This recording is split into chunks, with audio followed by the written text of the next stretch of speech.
Sampai suatu malam.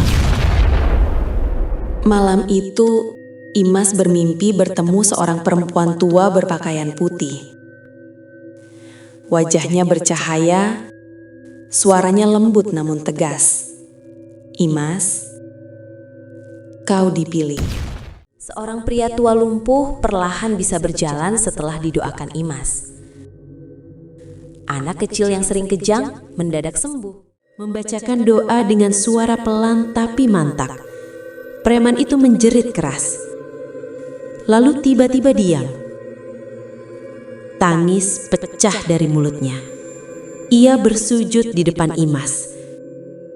"Saya capek. Saya pengen berubah." Sejak hari itu, preman itu benar-benar bertaubat. Semua orang punya kesempatan kembali. Setelah beberapa kali didoakan, wanita itu sembuh. Namun yang lebih luar biasa, ia berubah. Ia mulai menutup aurat, rajin ibadah, dan sering membantu Imas melayani orang-orang. Rumah mereka terbakar misterius. Orang-orang menemukan mereka dalam kondisi mengenaskan. Kabar itu sampai ke desa Imas.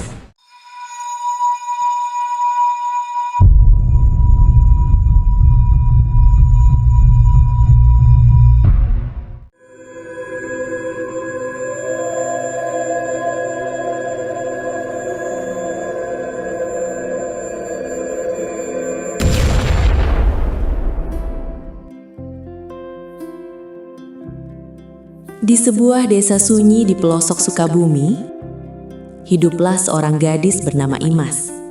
Wajahnya cantik alami, kulitnya bersih tanpa polesan, dan sorot matanya lembut menenangkan. Namun bukan kecantikannya yang membuat orang-orang menghormatinya, melainkan kesolehan dan akhlaknya. Sejak kecil, Imas dikenal pendiam. Ia lebih suka membantu ibunya di dapur atau duduk di teras rumah kecil mereka sambil mengaji. Ayahnya seorang petani sederhana. Ibunya penjual sayur keliling. Hidup mereka pas-pasan, tapi penuh ketenangan. Tak ada yang aneh dari Imas. Sampai suatu malam. Malam itu, Imas bermimpi bertemu seorang perempuan tua berpakaian putih. Wajahnya bercahaya, suaranya lembut namun tegas. "Imas, kau dipilih, tapi kau harus ikhlas. Dan jangan pernah sombong." Imas terbangun dengan tubuh gemetar. Ia mengira hanya bunga tidur. Namun keesokan harinya, sesuatu terjadi.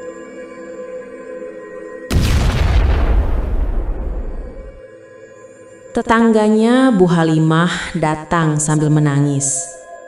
Anaknya demam tinggi berhari-hari. Tak kunjung sembuh, meski sudah ke puskesmas. Imas yang melihat hanya merasa iba. Tanpa berpikir panjang, ia mendekat, memegang kening anak itu, lalu berdoa pelan. Tak ada yang aneh, hanya doa biasa. Namun beberapa menit kemudian, demam anak itu turun drastis. Bu Halimah terkejut, mengira kebetulan. Tapi sejak hari itu, kabar mulai menyebar. Awalnya Imas menyangkal, "Aku gak bisa apa-apa, cuma doa," katanya berulang kali. Namun kejadian demi kejadian terus terjadi. Seorang pria tua lumpuh perlahan bisa berjalan setelah didoakan Imas. Anak kecil yang sering kejang mendadak sembuh. Bahkan seorang wanita yang sering kesurupan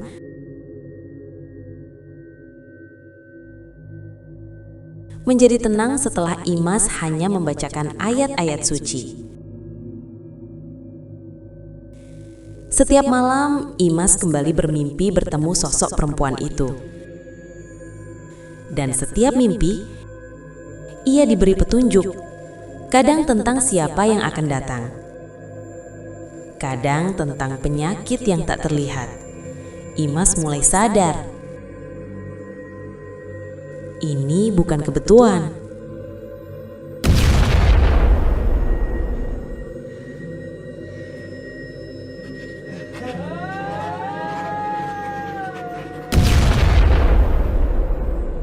Semakin banyak orang datang, semakin berat ujian yang dihadapi Imas. Ada yang memujinya berlebihan, ada yang menawarkan uang banyak, ada pula yang menuduhnya melakukan ilmu aneh. Namun, Imas tetap teguh. Ia tak pernah mematok bayaran. Ia hanya berkata, kalau sembuh itu karena Allah. Kalau tidak, berarti belum waktunya. Suatu malam, datang seorang preman terkenal di desa sebelah. Tubuhnya penuh tato, matanya tajam, dan orang-orang takut padanya. Ia datang bukan untuk berobat. Ia kerasukan. Tubuhnya mengamuk. Suaranya berubah. Bahkan beberapa pria dewasa tak mampu menahannya. Imas sempat ragu. Ini pertama kalinya ia menghadapi hal seberat itu. Namun ia ingat mimpinya. Dengan tangan gemetar, ia mendekat, membacakan doa dengan suara pelan tapi mantap. Preman itu menjerit keras, lalu tiba-tiba diam. Tangis pecah dari mulutnya. Ia bersujud di depan Imas. Saya capek. Saya pengen berubah. Sejak hari itu, preman itu benar-benar bertaubat.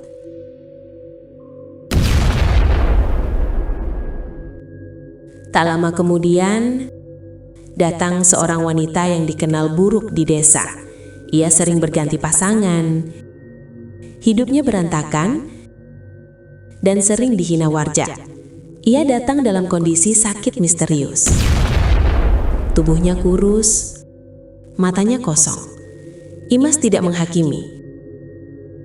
Ia hanya tersenyum dan berkata, semua orang punya kesempatan kembali. Setelah beberapa kali didoakan, wanita itu sembuh. Namun yang lebih luar biasa, ia berubah. Ia mulai menutup aurat, rajin ibadah, dan sering membantu Imas melayani orang-orang. Suatu hari, seorang pria dibawa ke rumah Imas dalam kondisi mengenaskan. Tubuhnya kaku. Perutnya membesar. Ia sering berteriak tanpa sebab. Orang-orang berbisik, ini kena santet. Bahkan beberapa orang pintar di desa menyerah. Imas merasakan ketakutan yang luar biasa. Malamnya ia bermimpi lagi. Sosok perempuan itu muncul, lebih terang dari sebelumnya. Ini ujian terbesar. Jangan takut. Tapi kau harus siap dengan akibatnya. Keesokan harinya, Imas mulai mendoakan pria itu. Namun, kali ini berbeda. Tubuh pria itu bergetar hebat. Suara aneh keluar dari mulutnya. Angin tiba-tiba kencang. Lampu rumah padam. Orang-orang ketakutan. Imas hampir menyerah, tapi ia menangis dalam doa. Ya Allah, kalau ini amanah, kuatkan aku. Tiba-tiba, pria itu muntah sesuatu yang hitam pekat. Tubuhnya lemas, lalu perlahan sadar. Ia sembuh. Di tempat lain, jauh dari desa itu, seorang dukun tua menjerit kesakitan. Tubuhnya kejang. Di sampingnya, seorang wanita yang dulu iri pada Imas, juga mengalami hal yang sama. Mereka adalah pelaku santet itu. Namun, kekuatan yang mereka kirim berbalik. Rumah mereka terbakar misterius. Orang-orang menemukan mereka dalam kondisi mengenaskan. Kabar itu sampai ke desa Imas. Namun, Imas hanya menunduk. Tak ada rasa puas, hanya sedih. Setelah kejadian itu, Imas semakin dikenal. Namun ia justru semakin sederhana.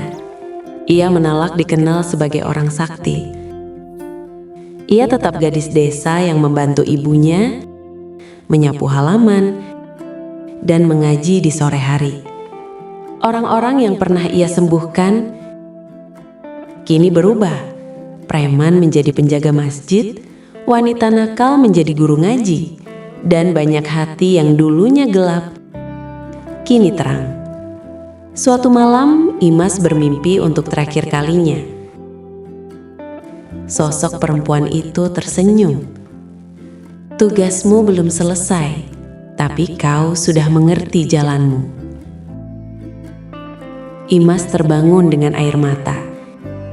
Ia tersenyum pelan, dan sejak itu ia tak lagi mencari kekuatan, karena ia tahu kekuatan terbesar bukan menyembuhkan, tapi mengubah hati manusia.